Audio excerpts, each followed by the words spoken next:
শোনো, একটি নদীর গল্প শোনো। রূপকথার এক পাহাড়ে বেড়াতে গিয়ে দুটি বালক বালিকা খুঁজে পেয়েছিল একটা নদীকে। ভারী মিষ্টি তার চলার ছন্দ, মায়া মায়া গন্ধ তার বুকটিতে। ওরা দুটিতে সেই নদীটিকে ভালোবেসে এনে তুলেছিল তাদের বাড়ির একটি নির্জন জায়গায়। বালকটির বয়স তখন 7, বালিকাটি 9। বালিকাটি নদীটির নাম রেখেছিল রবি, আর বালকটি নদীটিকে ডাকত বৌঠান নামে।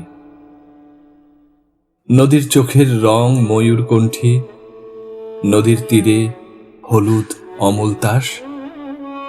নদীটির জলে পা ডুবিয়ে কেটে গেল অনেকগুলি বছর, মানে, অভিমানে, কবিতায়, গানে। এভাবেই দুজনের তারুণ্য ছুঁয়ে নদীও হল যুবতী।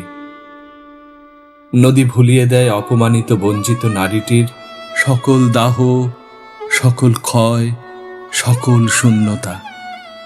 নদী ভাসিয়ে দেয় আনন্দে দুজনের মনের দুই কুল। কিন্তু সুখ সে তো চিরকাল স্বল্পজীবী। তাই সেই নদীর খবর যেই না জেনে গেল সবাই, প্রকট হল কর্দমাক্ত মাটি। তাদের চোখে নদীটি নিদারুণ বেহায়া। সে ধ্বংস করতে চায় জমিদার বাড়ির সম্মান। ক্রোধ জাগল তাদের, চাইল তারা নদীটির মৃত্যু। পরিকল্পনাটি মোক্ষম। যুবকটির বিবাহ হল পাকা। যুবক আর আসে না নদীর ঘাটে। সকল নিয়ে বসে থাকে অসফল নিষ্ফলা নারী, অসহায় নিরুপায় স্বপ্নভ্রষ্টা আশ্রয়হীনা সে। এভাবে কেউ কি বেঁচে থাকতে পারে? অতএব 17 বছর বয়স যখন সেই নদীটির, বৌঠান সেই নদীতেই ডুবে গেল স্বেচ্ছায়। সবাই ভাবল নদীটি না শুকিয়ে এবার যাবে কোথায়।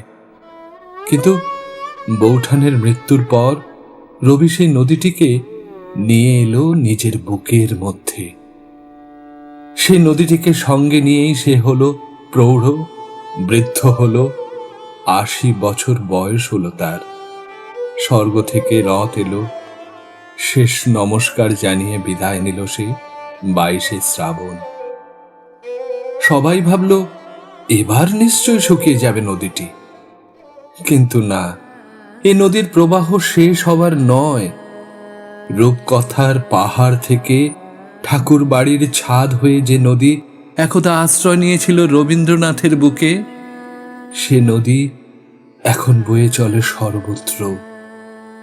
সেই নদীর তীরে বসে থাকি আমিও, অন্য সবার সাথে আমিও বালি খুঁড়ে খুঁড়ে জাগাই বেদনা।